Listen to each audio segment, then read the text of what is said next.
টেবিলের ওপর একটা গ্লাস রাখা, হুট করে আপনার হাত লেগে গ্লাসটা নিচে পড়ে ভেঙে গেল। আপনার প্রথম প্রতিক্রিয়া কি হয়?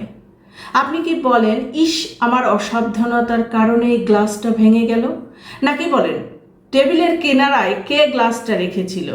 এটা কি গ্লাস রাখার জায়গা? এজন্যই তো হাত লেগে গ্লাসটা ভেঙে গেল।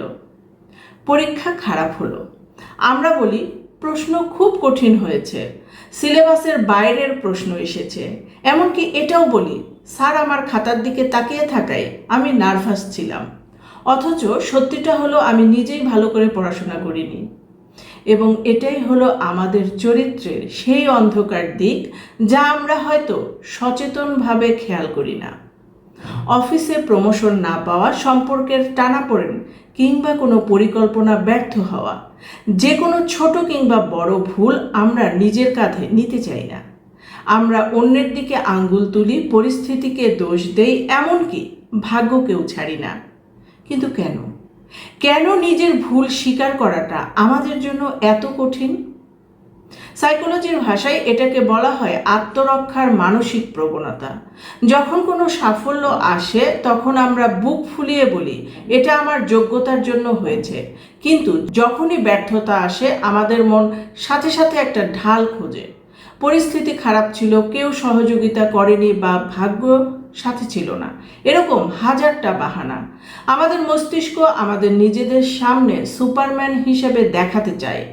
তাই কোনো ব্যর্থতা বা ভুল সেই ভাবমূর্তিকে নষ্ট করে ফেললে আমাদের ইগো তা মানতে চায় না। অনেকে বলেন ইগোর কারণে এমনটা হয়, কিন্তু সত্যি বলতে ইগো এখানে বড় কোনো কারণ নয়।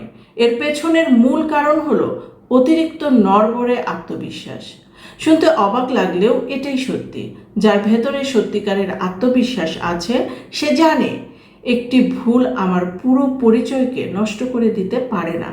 ভুল মানে পৃথিবী শেষ নয়, ভুল মানে হলো শেখার একটি দারুণ সুযোগ। কিন্তু যার আত্মবিশ্বাস দুর্বল, যার নিজের প্রতি নিজেরই সংশয় আছে, তার কাছে একটি ভুল স্বীকার করা মানে নিজের অস্তিত্বে বা অহংকারে বড় আঘাত লাগা। তাদের মন ভয় পায়, যদি আমি ভুল স্বীকার করি মানুষ আমাকে ছোট করে দেখবে, আমাকে অযোগ্য ভাববে। তাই এই নিরাপত্তাহীনতা ও দুর্বলতাকে ঢাকতেই ইগো একটা বর্মের মতো কাজ করে এবং আমরা মরিয়া হয়ে অন্যের উপর দোষ চাপাই। মস্তিষ্কের ভেতরে আরেকটি মজার মনস্তত্ত্ব কাজ করে, একে বলা হয় কগনিটিভ ডিসোসিয়েন্স বা মানসিক দ্বন্দ্ব। আমরা সবাই নিজেদের মনে করি আমি একজন ভালো, বুদ্ধিমান ও সফল মানুষ।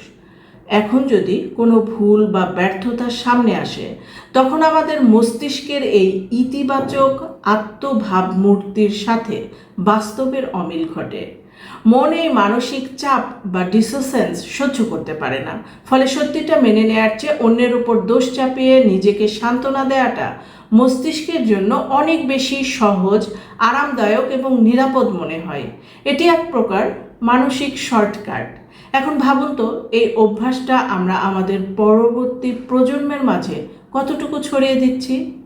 আপনার সন্তান যদি ছোটবেলা থেকেই শেখে যে ভুল করলে অন্যের দোষ দেওয়াটাই বাঁচার উপায়, তবে সে কি কখনো নিজের জীবনের দায়িত্ব নিতে শিখবে? আজ যদি আমরা নিজের ভুল স্বীকার না করি, তবে আগামীকাল আমাদের সন্তানও তাই শিখবে। অন্যকে দোষ দিয়ে মানসিক শান্তি সাময়িকভাবে হয়তো পাওয়া যায়, কিন্তু দীর্ঘমেয়াদে এটা আমাদের ব্যক্তিত্বকে পঙ্গু করে দেয়। কিন্তু প্রশ্ন হলো, এই কঠিন অভ্যাস থেকে আমরা বের হব কিভাবে? দায় নেওয়ার মানসিকতা তৈরি করার উপায় কি? সেটা জানতে হলে চোখ রাখুন আমাদের আগামী পর্বে।